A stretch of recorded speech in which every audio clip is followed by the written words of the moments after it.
Welcome back to TarHeelIllustrated.com, or if you're watching this on our rapidly growing YouTube channel, that's Tar Heel Illustrated. I'm THI staff writer Brandon P. Joining me today from Joel Coliseum in Winston-Salem, North Carolina, is our very own publisher, Mr. Andrew Jones. And AJ, we just saw North Carolina get their third consecutive loss, losing to Wake Forest 92-85. The Heels came out flat. They didn't look ready to play. And that's actually the first thing I really want to talk about. The energy level was just low. And I just want to touch on one thing. A couple of weeks ago, excuse me, you were telling me how motivation really doesn't work at this level. And I really wasn't buying into it. But I think tonight was perfect proof because North Carolina was coming off two consecutive losses. They lost in this building by 20 plus last season. So if anybody was going to be motivated to come out and get a win, it would have been UNC, and they just weren't ready today, and the results showed. Each individual has to be motivated to a certain level in order for the unit's motivation to actually bear fruit. And this team was not ready to play tonight. And they know it. They admitted it. This was one of the worst first halves from what should be a good basketball team I've ever seen a North Carolina team play. And quite frankly, if Wake Forest had converted around the rim more efficiently, they would have been down by 30 at the half. That's how bad it was. They didn't defend anything. Monsanto hit the first bucket for Wake, and it was a wide open three right in front of me right here. Wide open. They got drives to the basket 2 straight times when Cam Hildreth drove. First time he drove on RJ, next time he drove on Caleb, just backed him in. It wasn't great resistance. Armando, we spoke to him after the game tonight, and we'll get into that, a lot more of that here in a minute, because if there's ever a time, I know a lot of people don't say, I don't like to watch the player interviews, don't get much from it. You need to watch tonight, you need to watch Armando.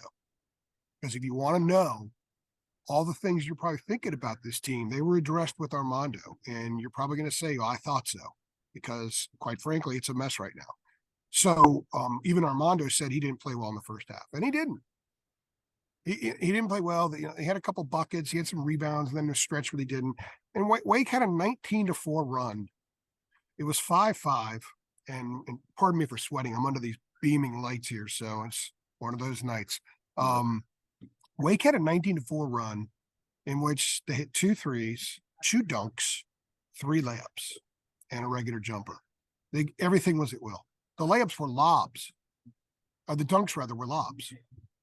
So the handle wasn't defended, the backside wasn't defended, and the lob dunks were uncontested. The Tar Heels admittedly did not give good effort on defense. They didn't give great effort on the offensive end. And I've thought all year long, when this team plays well defensively and they're dialed in, they're much better on offense. Yeah. And there's no doubt that the two go hand in hand. And we saw tonight what happens when they don't really have a lot invested in defensively. When they don't have a lot invested offensively, and they're scouted well because they run a lot of the same sets, and they didn't run them crisply at all tonight. And then when there's that, like in football, there's special teams. In basketball, there's special teams as well, 50-50 balls, right? Stuff like communication, slapping a teammate on a fanny on a dead ball and say, get into it, or I'm with you, or whatever. I saw none of that. It was just 5 guys wearing blue uniforms standing on the court. No dead balls, no communication, nothing. They brought nothing in here tonight. Now, they made the run late, scored 46 points or whatever it was, 51 points in the last 14 and a half minutes, but that didn't matter. It was way too late. They dug such a deep hole. Wake had 22 points in the paint 12 minutes into the game. Yeah. This was a putrid performance. It was a putrid effort by everybody in the program. It begins at the top and runs down, and it's Hubert's job to fix this. We're going to get into some other stuff here because we're not going to talk so much specifics on the game. We're going to talk a team rather, where this team is, because we got a lot of interesting stuff from the players tonight and a very revealing press conference from Hubert, which is not always the case. We weren't sure what we were going to get. We got Hubert 50 minutes after the game ended. Yeah. The team was being addressed for 37 minutes after the game. We're standing outside the locker room waiting. And we were all timing it because it was super long. 37 minutes. Hubert talked to the team. And then Armando talked to the team. And I think that's the next thing we're going to talk about here. Well, I'll get into all this and the chemistry and all that was said and all that. It's some fascinating stuff and probably not a surprise to some people. Yeah, actually, yeah. The next thing I actually wanted to bring up is the chemistry issues. It seems like lately this team is just not playing together offensively or defensively. You just talked about how they've given up a lot of open layups and lobs and stuff, and that's all coming from a lack of trust and a lack of chemistry on the defensive end. And offensively, it's just been stagnant. And it's just, can you just speak on the lack of chemistry from the Tar Heels so far? I mean, just in this last stretch. You know, before the Pitt game, I was very open saying this team's trending in the right direction. They're doing it brick by brick instead of the quick way, right? And I thought brick by brick was a healthier way for this group. And I thought they had been fully humbled, but there are issues. There are a lot of issues. Some of them I'm not going to get into specifics. I don't think that's, even though it affects the team, I don't think we should go into some of these things. And it's a long time ago. A lot of people probably know what I'm talking about. It's a long time ago. Should be dead and buried. It was dead and buried. But there are other issues. There are basketball chemistry issues. There might be some other chemistry issues that are affecting basketball, but the defensive issue tonight was lack of effort, lack of dialed in, lack of want. All right. The offensive issue was lack of effort, lack of dialed in, lack of want. The in-between stuff was lack of effort, lack of dialed in, lack of want. And that was addressed. That's why they talked for 37 minutes. You know, Hubert Davis is last year they came into this building and got their derriers handed to him. And the next day, Hubert loved on him. Stock of love on him now. Didn't love on him after the game tonight in the locker room. He made very clear that his message got through, or at least that it was being sent their way. Whether or not it gets through remains to be seen. And then Armando asked to step up and talk as well. And he addressed the team. And he told them, in short, this is unacceptable. This is what none of us came back for. This is completely on us. We are capable of winning these games. We are capable of getting stops. We are capable of getting in transition. We're capable of contending for everything that we came back to contend for. But right now, we don't have that want. We don't have that desire. We don't have the chemistry. We don't have the togetherness. And certainly the effort's not there. That's what he told them. And he said to his teammates, he said, you know, they don't practice tomorrow. They're off Wednesday. They have to have at least one day off a week mandated by the NCAA. So the next practice is Thursday. And Armando told them, whoever is willing to step forward and get this thing fixed and grind for one another, 18 guys in there, grind for the other 17, show up to practice Thursday. If you're not willing to do that, don't show up. We don't want to see you. He was asked multiple times if he thinks everybody will show up. And he said, I don't know. Now, Caleb says yes, but look, Armando said there are chemistry issues. Brendan Marks asked Hubert in a press conference about chemistry issues, and Hubert said, I agree, there are. And then Brendan asked him as a follow-up, is this a recent thing, or has this been kind of going on for a while? And Hubert paused, looked down, didn't say anything for about 8 or 9 seconds, then looked up and said, I don't know. You know, as a journalist and someone who's been in thousands of press conferences before, that was a coach saying yes, but he just doesn't want to say that. He doesn't want to put that out there. So I asked Puff after the game, Puff Johnson. I said, has this been a recent thing or has it been intermittent throughout the season? And to paraphrase what he said was, you've seen performances throughout the year that have been like not what we were supposed to be. So yeah, it's been throughout the year. So this team has major chemistry problems that they have to find a way to fix. And the clock's ticking. Because right now they're not in. If the NCAA tournament selection show was today, they wouldn't be in. And they wouldn't deserve to be in. Yeah. And they're going to have to play their way in again. And they're kind of holding on to that. What's amazing is that nobody thought that they would be in a position where they'd have to we'd have to start asking about last year again. I thought we cut that cord, and I believe they cut the cord to last season right before Christmas. Now they might need to reconnect that cord, which is the damnedest thing I've ever seen from a team I've covered in any sport at any level. I've covered all major pro sports, all major college sports. I've never seen a team almost have to recreate what they did after cutting the cord to what they did. That's the mess they put themselves in right now. And they know it. They're owning up to it.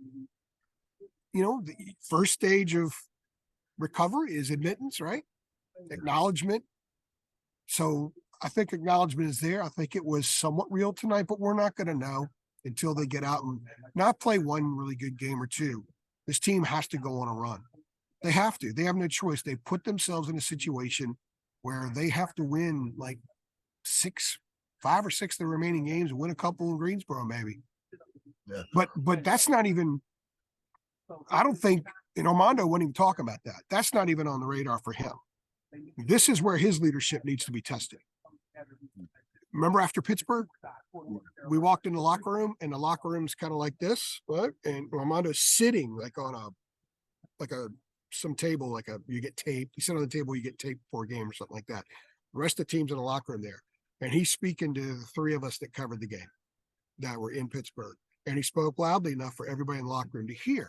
And that's when he said, when he referred to the performance as SHITTY, right? And I asked him a couple of days later,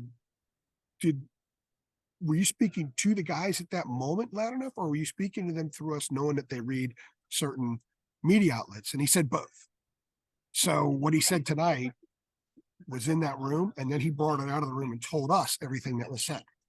So they heard it then, they're going to hear it repeated. All the coverage, I would imagine, is going to be about what he said, about lack of chemistry, about a group that's not trying.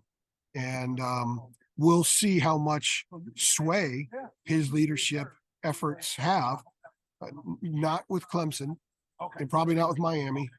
And it may take another couple of weeks because one win doesn't fix the last 3. I thought tonight was a fork in the road game, and they went the wrong way. And they're so off track now that they're going to need a bunch of GPSs and a bunch of machetes to hack their way to find the right path again. They are way off course. Yeah. Well, you kind of touched on this already, but North Carolina is now 15-9. They've lost 3 in a row. So what does this mean for this team? Well, I did the research yesterday. I did a thing about the NET ratings and how that relates to their NCAA situation. And going back to when the NCAA tournament expanded to 64, I think for the 1985 season, it was 1984-85 season, every preseason number 1 team, AP number 1 team, has made the tournament. Every one of them. I think 1 lost in the first round. So everybody got to the second round. All right. 18 got to the Final Four, 22 got to the Elite 8. Right now, they could set 2 records this season that have never been done before. The fastest team to fall from number 1 out of the poll ever. And the first preseason number 1 to not make the NCAA tournament. So what does this mean? It means that they have put themselves in a terrible situation. Everybody on the roster, everybody on the bench, the people who get paid to tell them what to do, this is on everybody. There's no one faction of the team that should be blamed without blaming the other. And I think they know it. So Hubert Davis is a head coach at North Carolina now, so it's his job to get this thing straightened out too. He can't just rely on Armando's words, but Armando needs to, he needs to determine Thursday, whoever shows up with the right mojo. They're going to have to make some tough decisions about some stuff. I don't know. I have not seen teams with their pedigree, with their roster, with the way they should be playing, really be in a situation like this before. We were puzzled a year ago and they were still growing. Yeah. For Hubert's first year, their first year, for most of them playing in front of fans, blah, blah, blah, right? And they got better. So what? Lost Dawson Garcia. They had to deal with a lot of stuff, which actually made them better. But that's not happening now. I mean, this is totally within. Everybody in that room, unless someone doesn't show up Thursday, and I suspect everyone will, as Caleb said, and Caleb's credit, when I asked him that, he said, yeah, I think everyone will. And then he looked away for a second, turned back and looked at me and said, they have no choice. So that's it. They have no choice. I'll use Caleb Love's words to close this out. They have no choice. They're not representing Nebraska basketball that's never won a game in the NCAA tournament here. They're not representing Ole Miss. They're not representing Texas Tech. They're representing North Carolina. They have a lot of reasons to get this thing right. And you go to a school like this to play basketball, to be a part of not having to be in this position. And if you end up in a position like this, you do what they did last year. So maybe we have another Miracle Run story to write about in 6 weeks from now.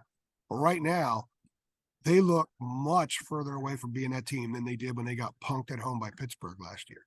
Yeah, for sure. Because I didn't think there were chemistry issues last year. They just were learning how to play better. Yeah. They said they have chemistry issues. It's really apparent when you watch this team in person.